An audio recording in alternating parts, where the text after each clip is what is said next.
Agatha கிறிஸ்டியின் குரூர வீடு. அத்தியாயம் 9. நாங்கள் பிராண்டா அறையை விட்டு கிளம்பும்போது இருந்த இடத்திலேயேதான் அவர் அமர்ந்திருந்தார்.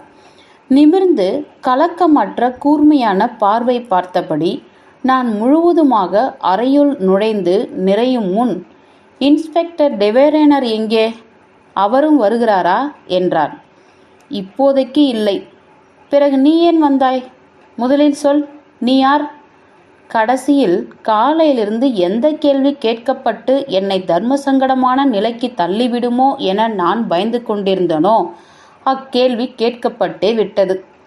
டெவேரேனர் இப்போது என் கைகளில் இல்லையே. நான் இக்கேள்விக்கு தேவையான அளவு உண்மையை பதிலாக்கினேன். நான் போலீஸ் உத்தியோகத்தோடு தொடர்புடையவன், இக்குடும்பத்தின் நண்பனும் கூட. குடும்பம் எது? இதுவா? மிருகங்கள், மிருக கூடாரம் இது. இக்குடும்பத்தினர் அனைவரையும் நான் வெறுக்கிறேன். போய் உன் இன்ஸ்பெக்டரிடம் சொல்லிக்கொள். இங்கு ஒருத்தரை கூட நான் விரும்பவில்லை, அனைவரையும் வெறுக்கின்றேன். அவள் பேசிவிட்டு கண்களை எல்லாம் விலக்கிக் கொள்ளாமல் என்ன செய்வாய் என்னும் ரீதியில் என்னை பார்த்து கொண்டே இருந்தாள். பற்கள் கோபத்தில் நரநரத்து கொண்டிருந்தன. அவள் பயத்திலும் கோபத்திலும் உள்ளூர வன்மத்திலும் புகைந்து கொண்டிருந்தாள். அவர்கள் என்னிடம் எப்போதுமே முரட்டு மிருகங்களாய்தான் நடந்து கொண்டிருக்கின்றார்கள். எப்போதுமே, முதலிலிருந்தே. இந்த வீட்டுக்குள் நான் காலடி எடுத்து வைத்த கணத்திலிருந்தே. நான் ஏன் அவர்களுடைய அருமை தகப்பனாரை மணக்கக்கூடாது? இதில் இவர்கள் அத்தனை பேருக்கும் என்ன பாதகம்? லாரியாக ஒவ்வொருவருக்கும் பணம் உள்ளது. அவ்வளவு கொடுத்திருக்கிறார் அவர். முட்டாள்கள், சுயமாய் சம்பாதிக்க புத்தியற்றவர்கள். இந்த உண்மை விசாரணையின் போது உங்களுக்கும் தான் தெரிய வந்திருக்குமே. பின் ஏன் முழிக்கிறீர்கள்? நிறுத்தவில்லை. அவர் தொடர்ந்து கொண்டே இருந்தார். ஏன், ஒரு ஆள் வயதாகி போன ஒரே காரணத்திற்காக மணமுடிக்க கூடாதா என்ன? அவர் வயதானவரே கிடையாது. அவரை பொறுத்தமட்டில், அவர் வாழ்க்கை முறையை பொறுத்தமட்டில், அவர் மனதினை பொறுத்தமட்டில் அவர் கிழவனாரே கிடையாது. அவரை நான் விரும்பியிருக்கிறேன். என்னை அவருக்காகவே பாவித்து எல்லையற்ற வண்ணம் விரும்புகிறேன். மேலும் மோதலாமா என்னும் பார்வையை பார்த்த நான், ஓஹோ என்று அவர் சொன்னவற்றை கிரகித்து கொண்டேன். நீ நம்பவில்லை என எண்ணுகிறேன். ஆனால் இதுவே உண்மை. எனக்கு ஆண்களை கண்டாலே பிடிக்காது, வெறுப்பு.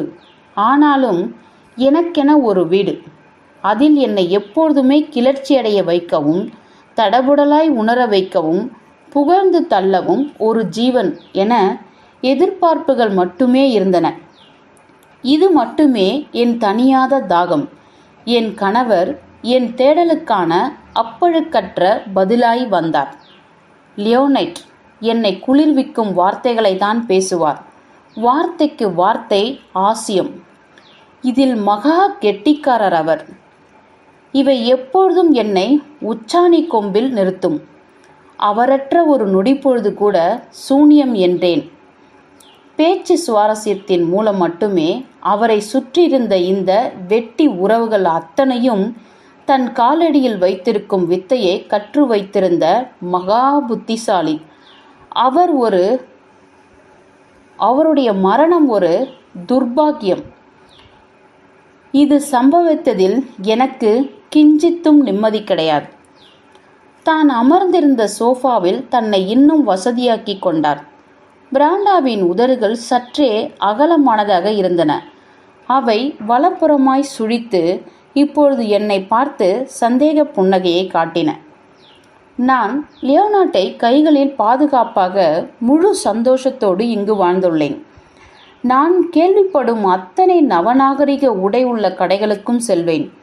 நகைக்கடைகள், அழகு சாதன கடைகள், பொம்மை கடைகள், ஓவியக் கடைகள், நல்ல மரசாமான் விற்கும் கடைகள், எதையும் விட்டு வைக்க மாட்டேன்.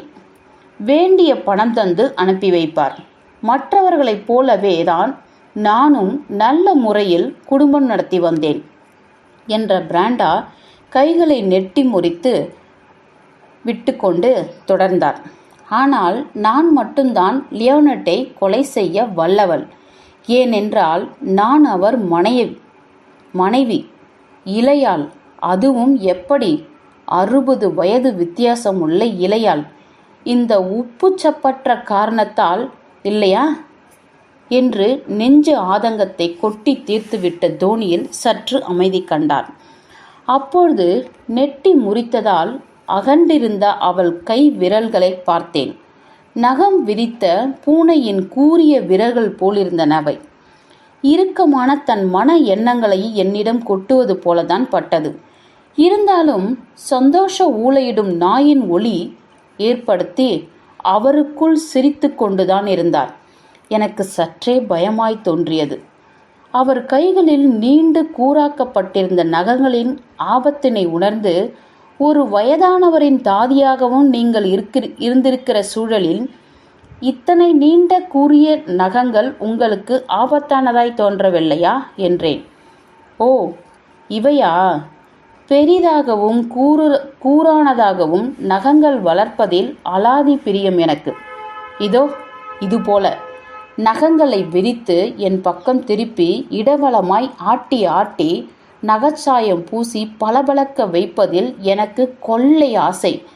இதற்கு லியோனெட்ஸ் என்றும் தடை விதித்ததில்லை என்றவர் என் பக்கம் சாய்ந்து, நாங்கள் சந்தித்தது பற்றி நீங்கள் அறிவது அவசியம்.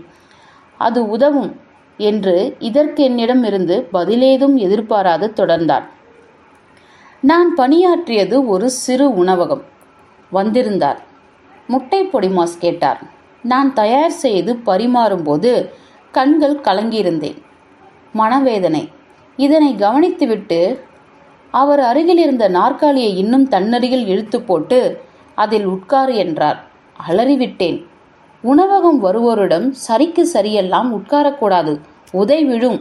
வற்புறுத்தவே உட்கார்ந்தால் என்ன நடக்கும் என்று எடுத்து கூறினேன். அப்படி எதுவும் நிகழாது என்றும் அவர்தான் உணவகத்தின் முதலாளி என்றும் சொன்னார். நிமிர்ந்து நேருக்கு நேர் பார்த்தேன். அவர் உணவகம் நுழைந்ததிலிருந்து உடல் விகிதாச்சாரமே அற்ற குள்ளன் என்றுதான் எண்ணினேன். ஆனால் அருகில் இருந்து பார்க்கும்போது அந்த கனிவான கண்களிலும் எதிர் உள்ளராகவே மாறிப்போகும் அவரின் முகபாவத்திலும் பெரும் கவர்ச்சி மிளிர்ந்தது. கவர்ச்சி என்றா சொன்னேன்? தவறு. ஈர்ப்புதான் சரியான வார்த்தை.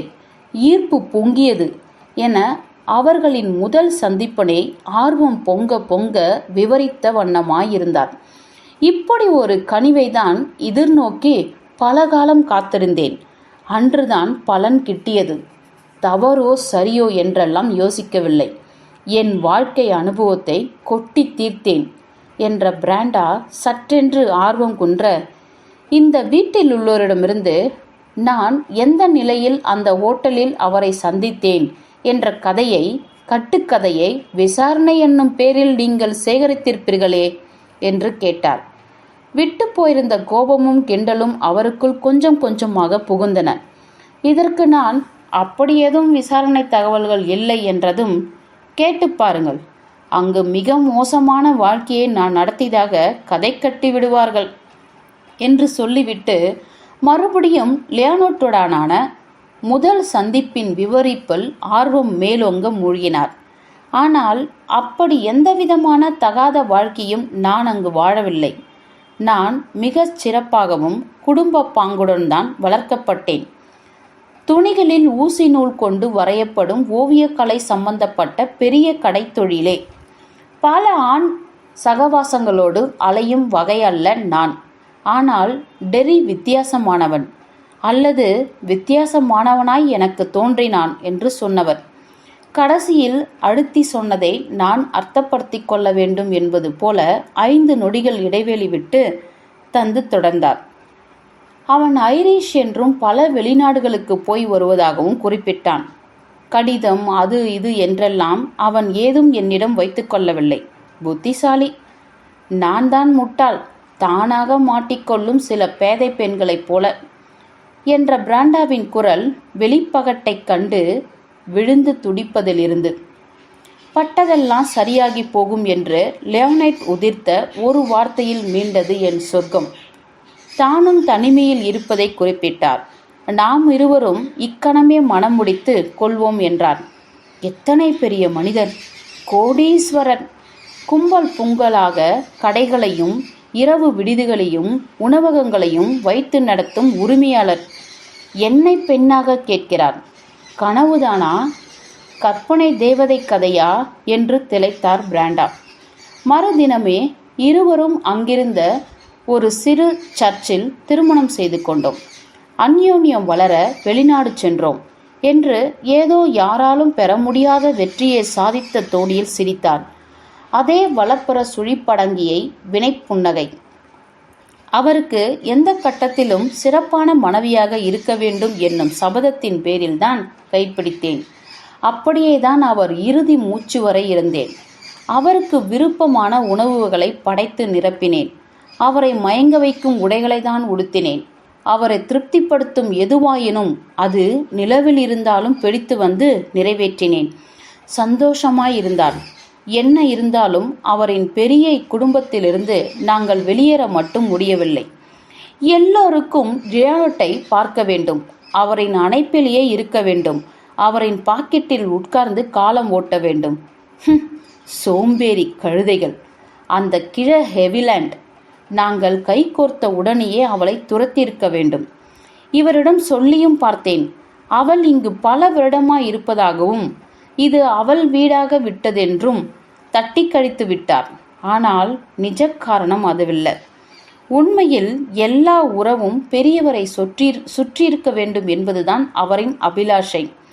அவர் காலடியில் எல்லோரும் இருப்பதில் அல்லது இருப்பது போல் பாசாங்கு பண்ணுவதில் கூட அவருக்கு திருப்திதான். அத்தனை பேரும் என்னிடம் மட்டும் மிருகத்தனமாய்தான் நடந்து கொண்டிருக்கிறார்கள். இதனை அவர் பொருட்படுத்தவே இல்லை. ரோஜருக்கு, அவனை பார்த்து விட்டீர்கள் இல்லையா? அவனுக்கு என்னை கட்டோடு பிடிக்காது. எப்பொழுதும் என்னை வெறுப்பான். பொறாமை, பண பேராசை. இப்பொழுதும் எல்லோரும் நான் கொலை செய்ததாய் பாசாங்கு செய்கின்றனர், திசை திருப்புகின்றனர். நான் செய்யவில்லை. ஆம், என் அருமை உயிரை நான் கொலை செய்யவில்லை என்ற பிராண்டா அதீதமாய் என்னை நெருங்கி, நம்புங்கள், நான் என் லியோனைட்டை கொல்லவில்லை என அன்பு தழுத்தழுக்க முடித்தார். எனக்கு பிராண்டாவை பார்க்க பரிதாபமாயிருந்தது. அவமதிப்பும் வெறுப்பும் நிறைந்த வார்த்தைகளால் பிராண்டாவை அறிமுகம் செய்து அவரே கொலையாளி என விழுந்து விழுந்து அவசரப்பட்ட குடும்பத்தினரின் போக்கு மனிதாபிமானம் மிக்கதாய் படவில்லை.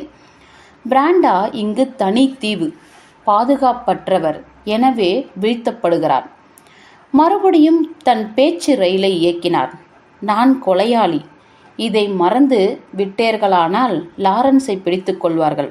அவர் கொலையாளி. லாரன்ஸ் பற்றி?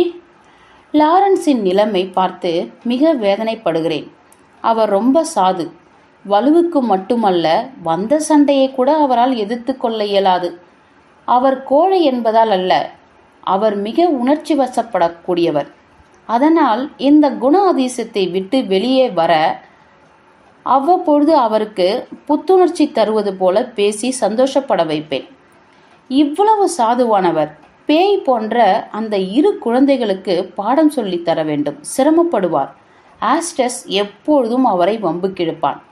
ஜோசப்பைன், ஹுஃப், பெண்ணாது. ஜோசப்பைனை பார்த்தியா? அவள் எப்படிப்பட்டவள் என தெரியுமா? இதுவரை அவளை பார்க்காததால் அவளின் குணாதிசயம் தெரியாது என்றேன். மூளை குழம்பிய பெண்ணோ என சில சமயம் நான் நினைப்பேன். பிறரை நோட்டம் விடுவதில் அசிங்கமான வழிவகைகள் கற்று வைத்துள்ளாள். ஒளிந்திருந்து பார்ப்பது, ஒட்டு கேட்பது. செச்ச என்று ஆரம்பித்தவரை லாரன்ஸ் யார், அவன் பூர்வீகம் என்ன என்று கேட்டுவிட்டு உரையாடலுக்கு தாவினேன். ஜோசப்பைன் இப்பொழுது முக்கியமா எனக்கு தேவைப்படவில்லை. இக்கேள்விகளை ஒதுக்கி தள்ளிய பிராண்டா அவர் இவ்வழக்கோடும் வீட்டோடும் துளியும் சம்பந்தப்படாதவர். அப்படிப்பட்ட ஒருவருக்கு எதிராய் ஏன் வழக்கு ஜோடிக்க வேண்டும்? இத்தனை நேரம் சற்று அமைதியாய் போய்க் கொண்டிருந்த பிராண்டாவின் குரல் லாரன்ஸ் பற்றி ஆரம்பித்ததும் கோபம் கொண்டது. அடிக்கடி நீங்கள் உங்கள் சுய கட்டுப்பாட்டை இழந்து விடுகின்றீர்கள், கவனித்தீர்களா? ஏனப்படி? ஏதேனும் மனக்கோளாரா? வாயை மூடு. யாரை பார்த்து இன்னா கேள்வி கேட்கிறாய்? முதலில் கிளம்பு, போ. அவர்கள் அனைவருக்கும் லாரன்ஸ் தான் கொலையாளி என வழக்கை மூட பார்க்கிறார்கள். அல்லது நான் செய்தேன் என, இல்லையா? காரணம் போலீஸ் அவர்கள் பக்கம் உள்ளது. என் பக்கம் யார் உள்ளார்கள்? பதில் சொல். ஏன் பேசாமல் இருக்கிறாய்? நிர்கதியான பெண் அபாண்டமாய் பழி போடப்படும் போது குமர மாட்டாளா? அப்படி ஒரு பெண் குமரினால் அவள் மனக்கோளாறு உள்ளவளா? கடித்து குதறாமல் விட்டேனே, அது உன் அதிர்ஷ்டம் என்று பார்வையையும் முகத்தையும் என்னிடமிருந்து விலக்கி வேறு திசையில் திருப்பிக் கொண்டார். டெவேரேனார் போல் வலிக்காமல் கேட்க என்னால் முடியவில்லை என உணர்ந்தேன். கொஞ்சம் அதிகமாய் முதிர்ச்சியற்று பேசிவிட்டதாய்ப்பட்டது.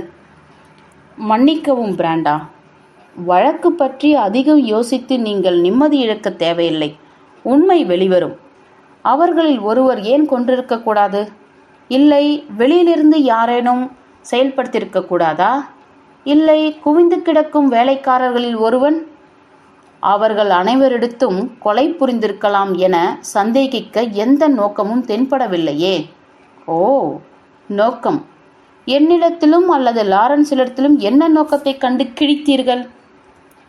சொல்ல கடினமாயிருந்தாலும் வேறு வழியில்லை.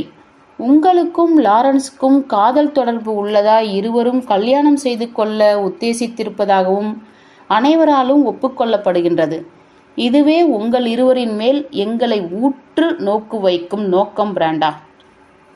உடனே நெட்டு குத்தலாய் நிமிர்ந்து உட்கார்ந்தார். அடித்து விடுவல் போல தோன்றிற்று. அது ஒரு தந்திரமான பேச்சு, உண்மையே அல்ல.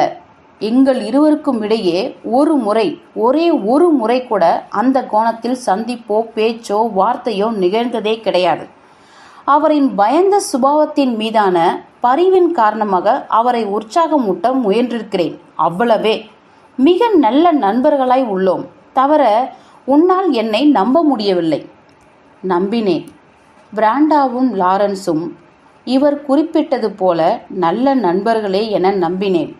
இருந்தாலும் லாரன்ஸின் குழந்தை போன்ற பயந்த சுபாவமும் அதனால் தோன்றும் வெகுளித்தன்மையும் வெளியில் பரிவாகவும் பிராண்டா அறியாமலே அவருக்குள் காதலாகவும் வேறொன்று இருக்கும் எனவும் நம்பினேன். ஒரே வயதல்லவா? இந்த எண்ணத்தோடு பிராண்டாவிடம் விடை பெற்று கொண்டு சோஃபியாவை தேடி கீழ்த்தளம் வந்தேன். வந்ததோ சோஃபியாவிடம் காதல் பரிமாற, இருப்பதோ பிராண்டாவிடம். விதி. கீழ்த்தளம் வந்து வரவேற்பறையுள் நுழையும் போது ஏற்பட்ட ஓசை கேட்டு அறையின் எதிர்கோடியில் பக்கவாட்டில் இருந்த சமையற்கட்டிலிருந்து தலை நீட்டிய சோஃபியா ஹாய் என்றாள். இங்கு சமையலில் உதவி கொண்டிருக்கிறேன். சமையல் அறைக்குள்ளேயே சென்றிருப்பேன். அதற்குள் வெளியே வந்து சமையலறை கதவை எத்தி மூடி என் உள்ளங்கை பற்றி காலியாயிருந்த வரவேற்பறைக்குள் என்னை செலுத்தினாள். சொல், பிராண்டாவை பார்த்தாயா? அவளை பற்றி என்ன கிறுகத்தாய்? அவளுக்காக ரொம்ப வருத்தப்படுகிறேன் சோஃபி. ஓ. வெறுப்பும் பொறாமையும் காட்டி என்னை பார்த்தாள். உன்னையும் தன்னகப்படுத்தி விட்டாளா? இது என்னை எரிச்சலாக்கியது. என்னால் அவளின் பக்கத்தை பாகுபாடின்றி படிக்க முடிந்தது. பலவித முடிவுகளில் இருக்கும் உன்னாலோ உன்னை சார்ந்தவர்களாலோ அது முடியாது. அவளின் எந்த பக்கம் என்று குரலை சற்று வேற்றுமையாக்கி பேச ஆரம்பித்தாள். உண்மையை சொல் சோஃபியா, உங்கள் குடும்பத்தில் யாராவது அவளிடம் அன்பாய் இருந்ததுண்டா? அவள் இங்கு வந்த நாள் முதல் பக்கத்து வீட்டு பிரஜையிடம் காட்டும் அன்பையாவது காட்டியதுண்டா? இல்லை, அவளுக்கு பரிவு காட்டியது இல்லைதான். அதனால்தான் சொன்னேன், உங்களால் அவள் பக்கத்து வாதத்தை உணர முடியாதென்று. அதை விடு, ஏன் பரிவு காட்ட வேண்டும்? இதென்ன கேள்வி சோஃபியா? ஒரு கிறித்தவனுக்கே உரிய போதனைப்படி மற்றொரு ஜீவனிடத்தில் காட்டப்பட வேண்டிய குறைந்தபட்ச அன்பை கூடவா காட்டியிருக்கக்கூடாது? ஓஹோ, எத்தனை பெரிய மத ரீதியிலான நிலை எடுக்கிறாய் சார்லஸ். பிராண்டா அவளின் திறமை முழுவதையும் உன்னிடம் காட்டியிருக்க வேண்டும். ஏன் இந்த காட்டம்? உனக்கு என்ன ஆயிற்று? காலை வந்ததிலிருந்து இப்போதுதான் முதலாய் உன்னுடன் தனிமையில் உள்ளேன். சொல்லக்கூடாதே சொல்லிவிட்டது போல ஏன் சீறுகிறாய்? நானும் உண்மையைத்தான் சொல்லுகிறேன். பழி போடவில்லை. ஓகே, பிராண்டா பக்கத்து நியாயத்தை அல்லது அநியாயத்தை பார்த்துவிட்டு அதை என்னிடம் மீண்டும் விளக்குகிறாய். ஏதோ அவளுடைய வக்கீல் போல. இருக்கட்டும், இனி என் பக்கத்து நியாயத்தை பார். ஏன் நீ இப்பொழுது சொல்லப்போவது மட்டும் உன் பக்கத்து அநியாயமாக இருக்கக்கூடாதா என்ன? அவள் நான் சீண்டி காட்டியதை பொருட்படுத்தியதாய் காட்டிக்கொள்ளவில்லை. பேசினாள். எனக்கு அவள் தாத்தாவை கைப்பிடித்த கீழ்த்தரமான வழி பிடிக்கவில்லை. தன்னை பற்றி தானே ஒரு கண்ணீர் கதை தீட்டிக்கொண்டு காத்திருந்து சமயம் பார்த்து அதை வயதான பணக்காரரிடம் நடித்து ஜெயித்து அந்த பலத்தில் அவரை மணக்கும் இரண்டாம் தர வாழ்க்கை. காரண காரியம் கூறாமல் இவ்வகை ஈனப்பிறவிகளை ஒதுக்கித் தள்ள எனக்கு சர்வ உரிமை உண்டு. ஏன், எங்களுக்கு சர்வ உரிமை உண்டு. அவள் இவ்வீட்டுக்குள் நுழைந்த வழி புரிந்தால், அந்த உண்மை உரைத்தால் நீயும் அவளை விரும்ப மாட்டாய். பிராண்டா பெரியவரிடம் சொன்ன அவளின் கதை கற்பனை கதையா? ஒன்று தெரியுமா? அவளுக்கு குழந்தை ஒன்று இருப்பதாகவும் சொல்லியிருக்கிறாள். விவரம் எனக்கு தெரியாது, ஆனால் நம்ப தோன்றுகிறது. இவர் கூறிய தன் பரிதாப கதையால் தான் உன் தாத்தா கவரப்பட்டிருக்கிறார் என்கிறாயா? ஓ, தாத்தாவா? இவளின் கண்ணீர் கதையை நம்பியிருப்பாரா என ஆச்சரியப்பட்டு, கிடையவே கிடையாது என சிரித்தாள். தாத்தா ஒரு பலம், மாபெரும் பலம், யாராலும் மடக்கி போட முடியாது. அவர் கண்ணாமூச்சி ஆட ஒரு பிச்சைக்கார நிலையிலான ஆதரவற்ற பெண் தேவைப்பட்டது. தேடலில் இருந்தார். பிராண்டாவை பார்த்தார். தன் திட்டத்தை அழகாய் செயலாக்கினார். தாத்தாவை பொறுத்த மட்டில் இத்திருமணமும் அவர் துணிவாய் திறந்து வெற்றி கண்ட பல அலுவலகங்களைப் போன்ற ஒன்று, அவ்வளவே. இப்படி பிறந்த சோஃபியாவின் பதிலை எதுகையாக்கி மோனையாய் ஒரு கேள்வி வைத்தேன். லாரன்ஸை ஆசிரியனாக நியமித்து அவரின் வெற்றிதானோ? இக்கிண்டலுக்கு அவள் கோபமானாள். நிச்சயமாக என்று அடித்து சொல்லி தொடர்ந்தாள். அவரின் குறிக்கோளை நோக்கும்போது லாரன்ஸின் நியமனம் ஒரு வெற்றியே. பிராண்டாவை சந்தோஷமாகவும் கேலி கிண்டல் நிறைந்த நட்புறவோடும் வைத்திருக்க வேண்டிய பிரயத்தனப்பட்டார் தாத்தா. இதில் வாங்கி தந்த நகைகளும் விலை உயர ஜவுளிகளும் அவருக்கு போதுமானதாய் தோன்றாமல் போயிருக்கலாம். அவள் வாழ்வில் இளமையான குதூகல ஆர்ப்பாட்டங்களில் வெற்றிடம் உள்ளதாய் உணர்ந்திருக்கலாம். குற்ற உணர்ச்சி என சொல்ல வரவில்லை. அதெல்லாம் தாத்தாவை தாக்காது. ஒரு எண்ணம் இருந்திருக்கலாம் என்னும் வகையில் சொல்கிறேன். லாரன்ஸை போன்ற சாதுவான அப்ராணிதான் சரியென அவர் கணித்திருக்கலாம். அப்ராணி இல்லாத ஆளாயின் ஒன்று இவளின் ஆரவர குணத்துக்கு பணியாமல் போய்விடலாம், அல்லது இவளோடு போய்விடலாம். ஆக சிக்கலற்ற இளந்துணையாய் லாரன்ஸ் போன்ற மரக்கட்டையை விட வேறு யார் அமைய முடியும்? ஆத்மார்த்தப்பன அதே சமயம் நத்தை போல் கூட்டுக்குள்ளேயே வாழும் லாரன்ஸின் இளமை அருகாமை மட்டும்தானே. அதே வயதுடைய வேறு யாரிடமாவது வெளியில் நிஜ தொடர்பை வைத்துக் கொள்வதிலிருந்து பிராண்டாவை தடுக்கும். இப்பொழுது சொல், லாரன்ஸின் நியமனம் ஒரு வெற்றிதானே. இப்படியெல்லாம் சிந்தித்துதான் லாரன்ஸை கொண்டு வந்திருப்பார் என நான் சொல்ல வரவில்லை. ஆனால் தாத்தா ஒரு வயதான பிசாசு, தெரியுமா? தெரியாது, ஆனாலும் இருக்கலாம் என்றேன் நான். ஒருவேளை இது கொலை வரை கொண்டு சென்று விடும் என அவர் உணர்ந்திருக்க மாட்டார் என்று சொன்ன அதே அதீத கோப நிலையிலேயே தொடர்ந்தாள். இந்த ஒரே காரணத்தால் தான் இக்கொலையில் பிராண்டா சம்பந்தப்பட்டிருக்க நியாயமில்லை என்று நம்புகிறேன். தாத்தாவை பிராண்டாவோ அல்லது அந்த அப்ராணியோ அல்லது இருவருமோ கொன்றுவிட திட்டமிட்டிருப்பின் அது சர்வ நிச்சயமாய் தாத்தாவுக்கு எப்பொழுதாவது விளங்கியிருக்கும். தாத்தா ஒரு மோப்பனாய். எஸ், நிச்சயம். தனக்குத்தானே அவர் குழி தோண்டிருக்கவே மாட்டார். நிச்சயமாய், நிச்சயமாய். எனவே என்னை பொறுத்தவரை பிராண்டா பிராண்டா என நீயும் உங்கள் குழுவும் அலைந்து திரிந்து இப்பொழுது வந்து நிற்குமுடம் ஒரு குட்டிச்சுவர். பிராண்டா பயப்படுகிறார் சோஃபியா. எங்களை கண்டதும் அதிருகிறார். காரணம் இல்லாமல் அப்படி நடுங்குகிறார். ஒப்புக்கொள்கிறேன், அலறத்தான் செய்கிறாள். அதனால் என்ன? எதற்கும் அலறுவது அவள் இயல்பு. அந்த லாரன்ஸ், அவனை பார், ஹிஸ்டீரியா பிடித்தவன் போல பயப்படுகிறான், பதுங்குகிறான், அதிருகிறான், கொஞ்சம் ஆழமாய் விசாரித்தால் கத்துகிறான், பிறகு ஓடியே விடுகிறான். அதுதான் அவன். மீறி கேட்டால் அவன் பரமசாது. அதனால்தான் என்று இந்த மகாராணி பூசி மெழுகுகிறாள். மிகச்சரி. எங்களிடம் மிக மிக அருவருப்பூட்டும் அளவுக்கு தான் தன்னை பிரகடனப்படுத்தி கொண்டார் லாரன்ஸ். புது மனிதர்கள், அதுவும் விசாரணைக்கு வந்திருக்கும் போலீஸ் அதிகாரிகள் என்னும் குறைந்தபட்ச விவரணை கூட இல்லாமல் இனி அவரை இந்த பக்கம் கண்டாலே நாங்கள் அந்த பக்கம் விலகி போகும் அளவுக்கு நடந்து கொண்டு விட்டார். இது போன்ற ஆடவனிடம் பிராண்டா என்ன கவர்ச்சியைதான் கண்டிருப்பார் என்றே புரியவில்லை. லாரன்ஸிடம் எதிர்ப்பாலை கவ்வி இழுக்கும் அம்சங்கள் உள்ளன சார்லஸ். அவை உன் கண்களுக்கு விளங்கவில்லை. பார்ப்போரின் பலவீனம் அது என்றேன், சற்று சந்தேகத்தோணிக்க மேலோங்க. குத்தலா? ஏனோ இந்த ஆண்கள் டார்ஜன் போல மார்பும் தோளும் திரண்டு வளர்ந்து அவை பார்ப்போருக்கு புடைத்து தெரியும்படி உடை அணிந்து ராட்சசனாய் உலவும் ஆடவர் மட்டுமே பெண்களுக்கு காமத்துப்பால் என தப்பர்த்தம் செய்து வைத்துள்ளனர். லாரன்ஸுக்கு பெண்களை ஈர்க்கும் அம்சம் இருக்கிறது. அது உன் கண்களுக்கு இந்த நொடியில் விளங்காது. பிராண்டா தன் கொக்கியை உன்மேல் போட்டு இழுத்து வென்றுவிட்டாள் அல்லவா? அதனால் அர்த்தமற்று பேசாதே. என் ரத்தம் கொதிப்பு கூடிற்று. தொடர்ந்து சில நொடிகள் பார்க்கும் அழகு கூட பிராண்டாவிடம் இல்லை. அப்படி ஒன்றும் உன்னை வசியமாக்கி மயக்கி போட கிறங்கி அவள் ஆசை காட்டவில்லையோ என இடைமறித்து அவளே அபத்த கேள்வி ஒன்றை பொருத்தி முடித்து கொண்டாள். அவளுக்காக உன்னை இறக்கப்பட வைத்து விட்டாள் அல்லவா? எத்தனை பெரிய வெற்றி இது! அவள் அழகற்றவள்தான், புத்திசாலியும் இல்லைதான். நீ சொல்வதை ஒப்புக்கொள்கிறேன். ஆனால் 20 80 எத்தனை வயதானாலும் ஆண்களை வசியம் செய்ய கற்றவள். அப்படியே கைகளில் போட்டுக்கொண்டு பின் குழப்பம் உண்டாக்க வல்லவள். இவை அவளின் ஒப்புயர்வற்ற திறமைகள். இவற்றை உன்னிடம் நிறைவேற்றி கொண்டுள்ளாள். உன்னை ஈர்த்தாயிற்று. இதோ நம் இருவருக்கும் இடையே மனதளவில் குழப்பமும் ஏற்படுத்தியாயிற்று.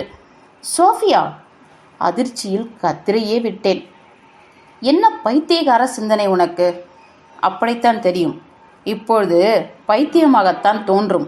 5 வருடங்களால் உன்னை எண்ணகப்படுத்தி இருந்தேன். 5 நிமிடத்தில் கவிழ்த்து விட்டாளே.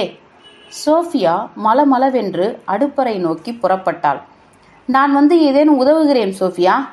தேவையில்லை, நீ இங்கேயே இரு என்று அவள் சென்று விட்டாள். அப்படியே அங்கிருந்த ஒரு பரந்த குஷன் நாற்காலியில் விழுந்து என்னை புதைத்து கொண்டேன். தனிமை, அதன் அமைதி, இவை என்னை பலவித சிந்தனைகளுக்குள் நுழைத்தன. மாடியில் பிராண்டாவிடம் பேசும்போது அவருடைய உணர்வு பூர்வமான பங்களிப்பில் அவர் பக்க நியாயங்களை அறிய முடிந்தது. இங்கு இதோ இப்பொழுது சோஃபியாவின் மன ஓட்டங்களை பிடிக்க முடிந்தது. எல்லோரும் பிராண்டாவையே குற்றவாளியாக்கி சிலாகிப்பதால் லியோனைட் குடும்ப அங்கத்தினர் அனைவரது எண்ணமும் இவையே என்று கூட சொல்லலாம். லியோனைட்டை மயக்கி இக்குடும்பத்தில் தவறான வழியில் நுழைந்த கைகாரி என்னும் கருத்து கொண்டு ஒட்டு மொத்தமாக அனைவரும் பிராண்டாவை வேற்று மனுஷியாக கரிக்கின்றனர். அவர்கள் உரிமை இது. போகட்டும். ஆயினும் பிராண்டா என்னும் பெண்ணின் உள்ளே நான் உணர்ந்த, ஆனால் இவர்கள் உணராத, தான் அனைவராலும் வெறுக்கப்படுவதை தாழாமல் துடித்த மனமும் இருக்கிறது. இந்த வீட்டில் உள்ள அனைவருமே தங்கத்தட்டை கையிலேந்தி பிறந்தவர்கள். படோப வாழ்வினை நடத்தியவர்கள். எல்லாம் லியோனைட் என்னும் மில்லியனரின் பணபலம் தந்த அரவணைப்பு. எனவே பணத்தின் அருமை விளங்காது. ஆனால் பிராண்டா அப்படி இல்லை. பரம ஏழை. அவரது இளம் பிரயாயத்தில் பணமும் பொருளும் பாதுகாப்பும் குடும்பம் ஆகிய அனைத்தும் ஏங்கி ஏங்கி வேண்டிய பொருளாகவே இருந்துள்ளன. இதுபோல ஏழ்மையில் வாழும் கோடான கோடி பேரின் மனதில் உள்ள வழக்கமான ஏக்கம் போன்றதல்லவா பிராண்டாவுடையது. இது ஒரு காட்டுத்தீ போல வளர்ந்து கொண்டே இருந்த அபிலாஷை. எதிர்பாராமலே லியோனைட் திருமணம் பற்றி முன்மொழிய வயது வித்தியாசத்தை தாரை வார்த்து தன் கனவுலகத்தை நிஜத்தில் அடைந்துள்ளார். இது பிராண்டாவின் உரிமை, அவ்வளவே. இது புரியாமல் பிராண்டா விஷயத்தில் அனைவரும் அரைவேக்காடாய் குற்றங்கூறி உலவுவது தவறாய்ப்பட்டது. ஆனால் அவரிடம் பேசும்போது அவரின் உணர்வுபூர்வ உரையாடலில் சிக்குண்டதால் அதீதமாய் தென்பட்டதே அவர் மீது ஒரு பரிதாபம், பச்சாபம். அவை அதே வேகத்துடன் என்னுள் இப்பொழுதும் இருக்கின்றனவா என்று சோதனையிட்டு பார்த்தால் இல்லாதது போல்தான் இருந்தது. ஒருவர் மீது ஏற்பட்ட ஒரு கருத்து காலத்திற்கு ஏற்ப வீரியம் குறைகின்றது. மனம் அக்கருத்தினை ஏற்றுக்கொண்ட கோணமும் மாறுகின்றது. மனக்கண்ணின் மாறுபட்ட கோணங்கள். ஆனால் உண்மையான கோணம் எது? உடம்பு இற்று வந்தது. நேற்று இரவு வெகுநேரம் வாதம் நடந்தாலும் இன்று காலை வெகு சீக்கிரமாய் டெவேரனருடன் கிளம்பி வந்து விட்டதாலும் தூக்கமே இல்லை. காலையிலிருந்து அறை விட்டு அறை, தளம் விட்டு தளம் என நடந்தவாறே இருந்ததால் குதிக்கால் இரண்டிலும் ஊசி வைத்து துளைப்பது போல் இருந்தது. இங்கு கதகதப்பான இவ்வறையில் பூமணங்கள் மனம் தவிழ குஷன் நாற்காலில் உட்கார்ந்திருந்த என்னுடைய உடல் தானாய் அகண்டு சாய்ந்து கொள்ள, உடலில் இருந்த ஆவி பிரிவது போல கண்கள் அயர்ந்து துடிக்க, எந்த நொடியில் என்று தெரியவில்லை. தூங்கி போனேன்.